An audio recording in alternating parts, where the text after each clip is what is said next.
This is my year-end reading list for 2022. I'm filming this on January 4, so I'm a few days late on this, only a few days.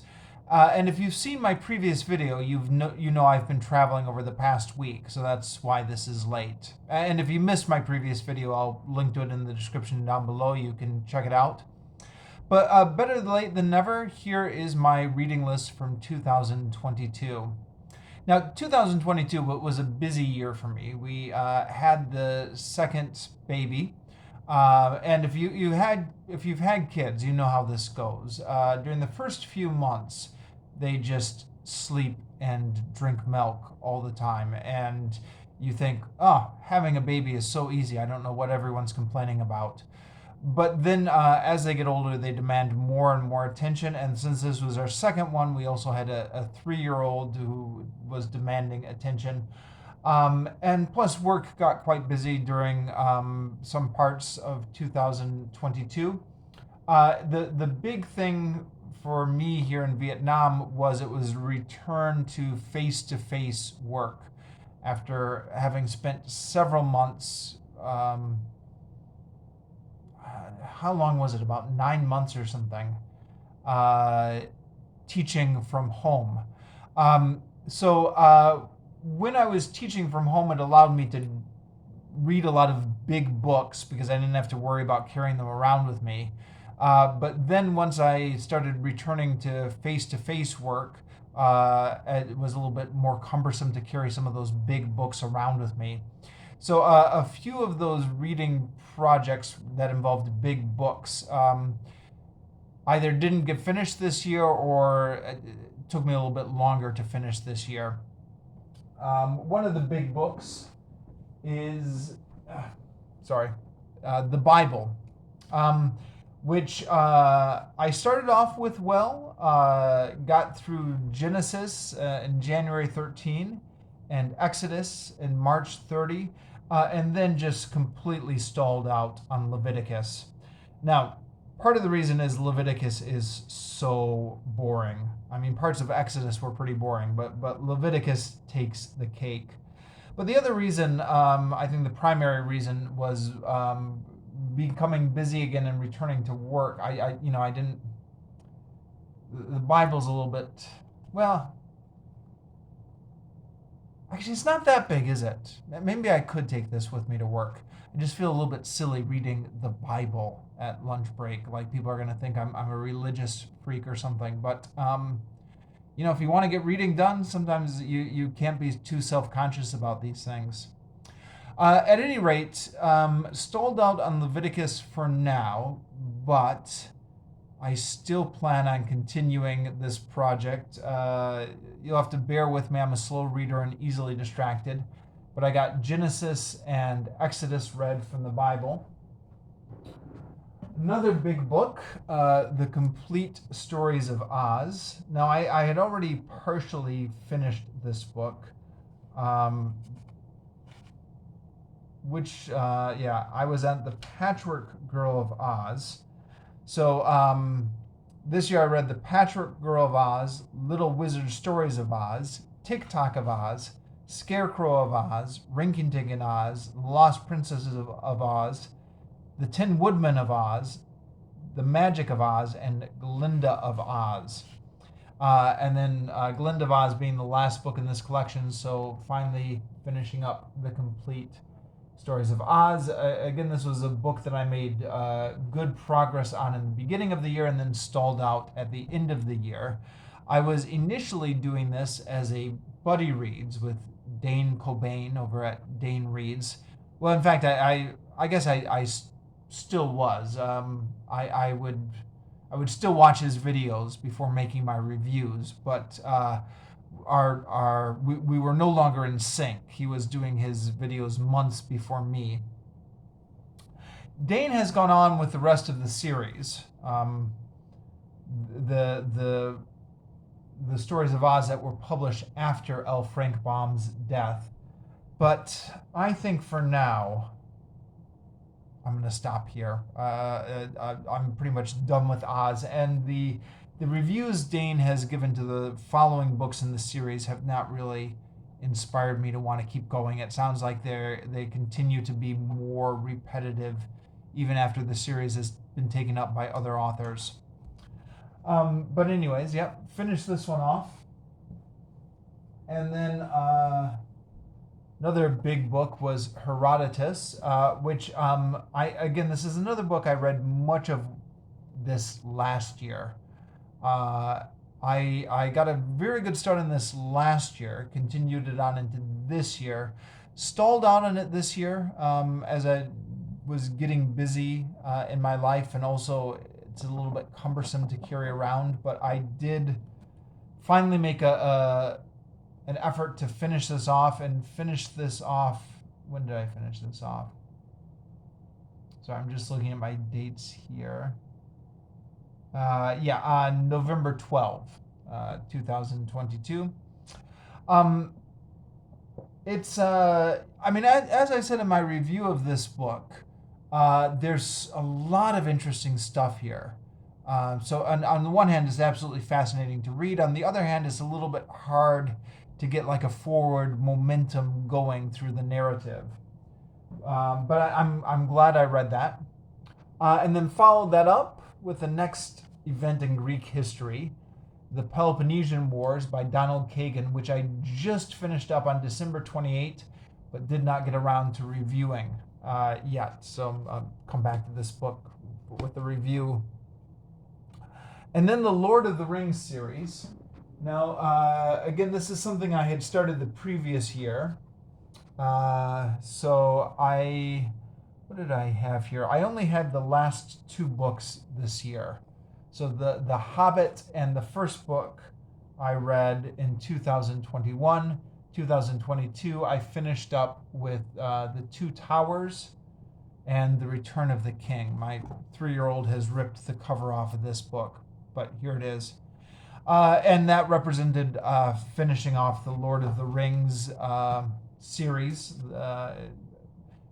including The Hobbit, a 4-book series, which is something, if you watched my reviews, it's something I tried to read way back when I was 23 and did not complete at the time. So this has been something I've been meaning to come back to for years. So glad to finish that off this year. Let's see, what else did I read this year? The Little Prince, which is, I don't have that with me. That's one of my daughter's books, which is in the other room. It's, as I said in my review, I'm not quite sure this qualifies as a real book, but I don't know, it kind of qualifies as a children's novella, I guess. I gave that one 5 stars. The Narrative of the Life of Frederick Douglass, which I gave 10 out of 10 stars to. It's depressing, as you would expect from a slave memoir, but absolutely fascinating, very well written, and very quick and easy to finish. I really found it fascinating. And when my dad was over visiting last month, he ran out of reading material, and I gave this to him. I said, this is really quick and easy to read, and he really found it interesting. So there you go. There's two people who found this really interesting. Diary of a Wimpy Kid. Diary of a Wimpy Kid Dog Days, one of the sequels. I'm not sure whether to count these as books or not, because I've also been reviewing comic books. So do they count as books or do they count as comic books? They're either comic books with lots of text, or they're text with lots of illustrations and comics thrown in. I decided to classify them as books, but I don't know. They're really almost more comic books. The first book in the series, Diary of a Wimpy Kid, was great. These books have been popular for how long now? 10 years or longer. And I just have never gotten around to reading them until this year. But was very pleasantly surprised with how good Diary of a Wimpy Kid was. Diary of a Wimpy Kid Dog Days was not so great. It was plain that the author had run out of ideas by that point. I'm not sure how the other sequels in the series hold up, but maybe I'll have to check that out one of these days. And then Animorphs, Book 1, The Invasion by K.A. Applegate. Gave that one 4 stars. This is, yeah, that book is something I caught a bit of flack for at work for reading. Because I've got 2 kids, I tend to get a lot of my reading done at work in between the little breaks or the lunch break. And one of the guys said, What are you reading? He said, I thought you were an intellectual, and here you are reading Animorphs. And then for the rest of the year, I continued to get flack about that. Every time we were talking about books, they would remind me that they had seen me reading Animorphs. But in theory, I want to be an omnivorous reader.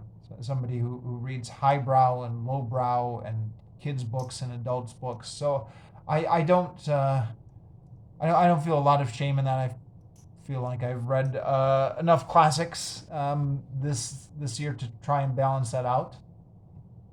Speaking of classics, the Iliad by Homer. This was a reread.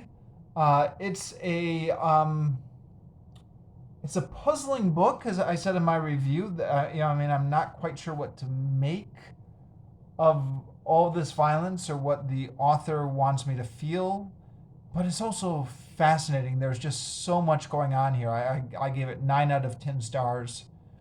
Of course, you have to follow that up with the Odyssey. This is also a reread.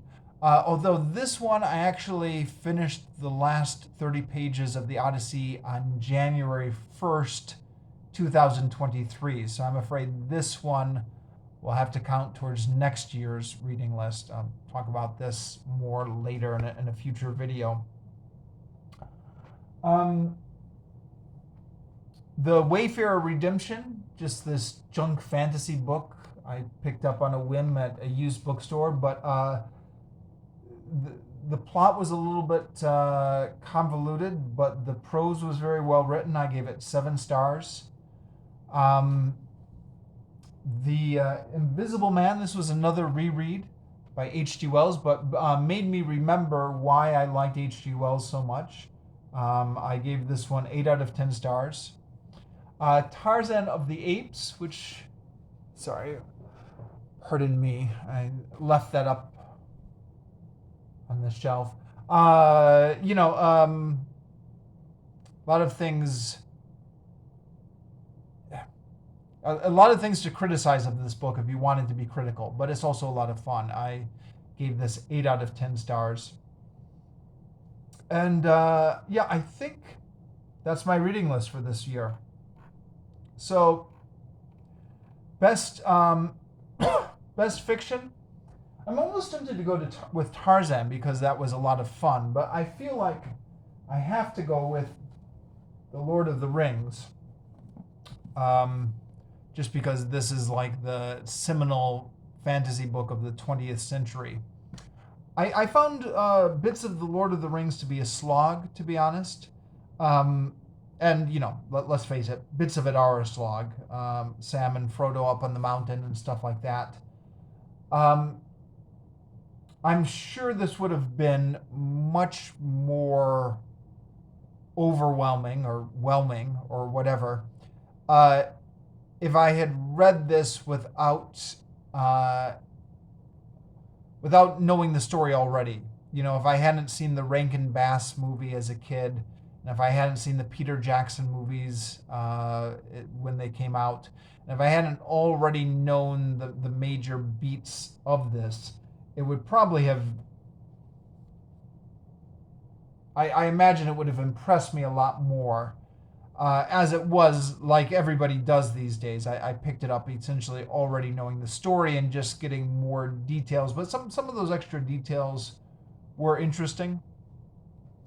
So I I guess I'll go with this for the best fiction.